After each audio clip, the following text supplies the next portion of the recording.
Welcome to the ongoing series American Pride and Passion. In this photograph, AirstreamTrailer, Home on the Range, we'll look at some of the techniques involved in creating the photograph and my philosophy behind some of these thoughts.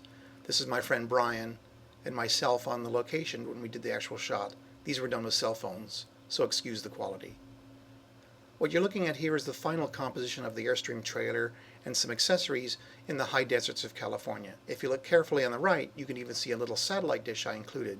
My thinking is I'm not trying to make fake photographs of old shots. These are new photographs of old stuff. What you're looking at now are separate snapshots, I would say more scenes that were captured on the location. I'm shooting, in this case, the sunset with different color balances and different times. I'm basically creating palettes, like a painter would create palettes. To create the painting later on, you have to make up all the colors ahead of time. In this case, you can see there's separate shots of the AirstreamTrailer lit from above, left, right. Sometimes I'm skimming it, sometimes I'm floodlighting it. I'm even getting inside. But what I'm doing is I'm making all these separate exposures so later on I could re-put them back together into one single, interesting, beautiful photograph. I'm very conscious of when I'm on location to shoot as much as possible and even shoot things I might not necessarily need. As a matter of personal integrity, I never want to fake a picture. When I finally get home and I'm putting all these images back together, if I forget something, well then I forget it. It's not appropriate to steal a photograph from a previous shooting or get a prettier sky, prettier sunset, or a better piece of grass or ground from somewhere else. Even this lighting on the log you're looking at was very carefully composed. Nothing in these shots is accidental. It's true that the axiom, less is more.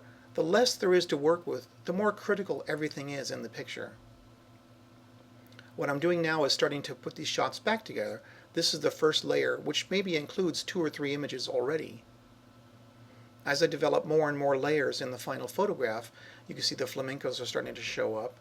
Then the chairs and even the reflections of the chairs off the inside very shiny polished door. I love the phrase that's attributed to Michelangelo, which is something to the effect of, "The statue already exists inside the marble block. All he does is chip away all the little pieces that don't belong."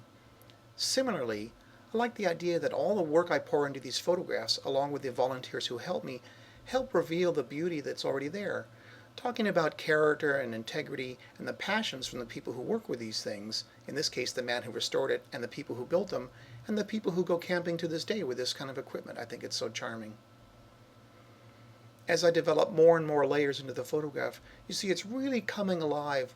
It's not so much capturing a scene, not even necessarily pouring a lot of information into it. I'm really trying to make, I would say, more a portrait of the scene. If you look very carefully, you can see way in the background, I actually did walk out in the desert several hundred yards with a big floodlight to try to skim all the bushes way out into the distance, because it does add a lot. And that's indeed how the shot was developed over time. And it's interesting when you look at this photograph of the basically final image put together with all the layers involved.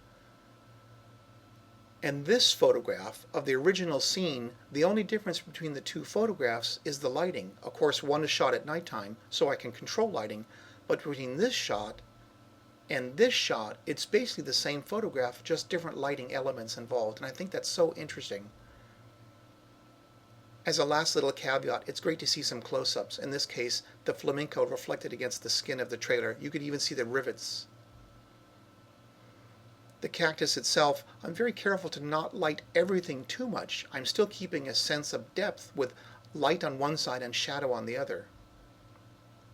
I'm using a Canon EOS 1 DS Mark II for this photograph. I've since upgraded.